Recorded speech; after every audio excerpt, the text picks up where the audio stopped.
Здравствуйте, дорогие ребята! Ой.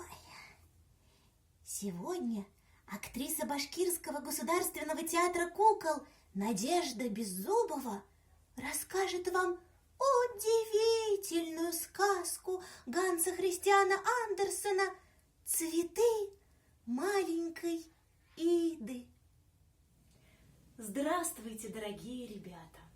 Сегодня я расскажу вам удивительную сказку Ганса Христиана Андерсена «Цветы маленькой Иды». «Бедные мои цветочки», — сказала маленькая Ида. «Еще вчера вечером они были такие красивые, а теперь все поникли. Отчего это так?» — спросила она студента, сидевшего на диване. «Знаешь что?» — сказал студент. «Сегодня ночью цветы были на балу. Вот они теперь и повесили головки». «Да ведь цветы не танцуют!» – удивилась маленькая Ида. «Танцуют!» – возразил студент. «По ночам, когда темно и все мы спим, они весело пляшут друг с другом. Почти каждую ночь у них бывает бал». «Вот забавно!» – сказала маленькая Ида и засмеялась. Маленькую Иду очень позабавил рассказ студента о цветах, и она думала о них целый день. Итак, цветы повесили головки, потому что устали после бала. Не мудрено, что они захворали. Маленькая Ида донесла цветы к столику, на котором стояли все ее игрушки. В кукольной кроватке спала кукла Софи, но маленькая Ида разбудила ее. «Тебе придется встать, Софи», — сказала она, — «и эту ночь провести в ящике. Бедные цветы больны, их надо положить в твою постельку, тогда они, может быть, выздоровеют». Весь вечер рассказ студента не выходил у нее из головы, и, собираясь идти спать, девочка не удержалась и заглянула за спущенные на ночь оконные занавески. На подоконниках стояли чудесные цветы ее матери – тюльпаны, гиацинты, и маленькая Ида шепнула им тихо-тихо: «А я знаю, что ночью вы пойдете на бал». В постели Ида еще долго думала все о том же и представляла себе, как это должно быть мило, когда цветочки танцуют. «Неужели и мои цветы были бы на балу во дворце?» – подумала она и заснула. Но посреди ночи маленькая Ида вдруг проснулась. Она приподнялась, чтобы посмотреть в полуоткрытую дверь, за которой лежали ее игрушки и цветы, потом стала прислушиваться. И вот ей показалось, будто в соседней комнате играют на рояле, но очень тихо и нежно. Такой музыки ей еще не приходилось слышать. Тогда маленькая Ида не выдержала, потихоньку вылезла из кроватки, прокралась на цыпочках к дверям и заглянула в соседнюю комнату. О, как там было хорошо! На полу все цветы танцевали друг с другом, да так мило! То становились в круг, то протягивали друг другу длинные зеленые листочки и кружились попарно. Большой голубой крокус вскочил прямо на середину стола с игрушками, подошел к кукольной кроватке и отдернул полог. На кроватке лежали больные цветы. Они быстро встали и кивнули в знак того, что и им тоже хочется танцевать.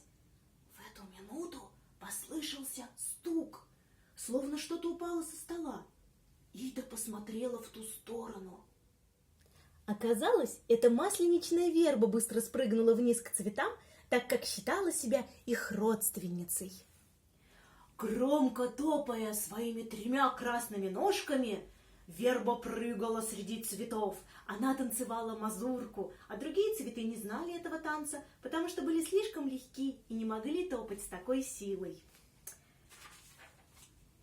Вдруг что-то громко застучало в ящике стола, где вместе с другими игрушками лежала кукла Софи.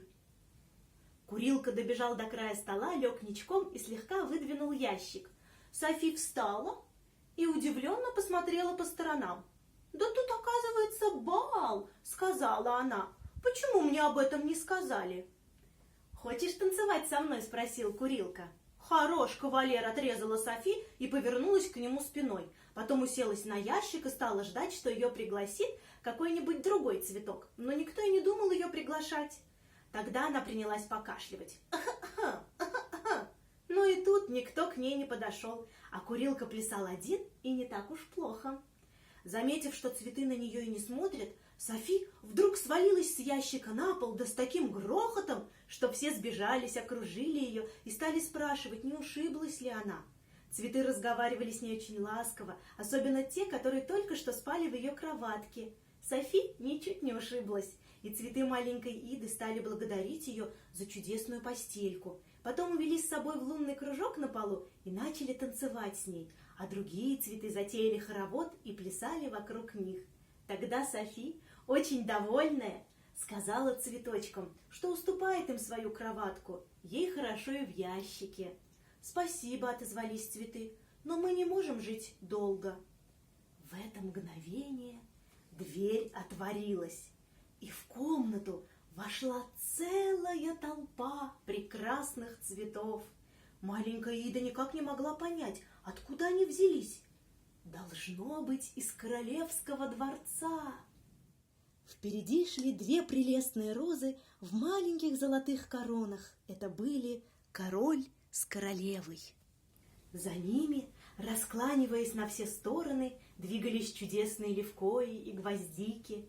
Музыканты, крупные маки и пионы, дули в стручки, краснея от натуги, а маленькие голубые колокольчики и беленькие подснежники звенели, точно на них были надеты бубенчики. Вот была забавная музыка.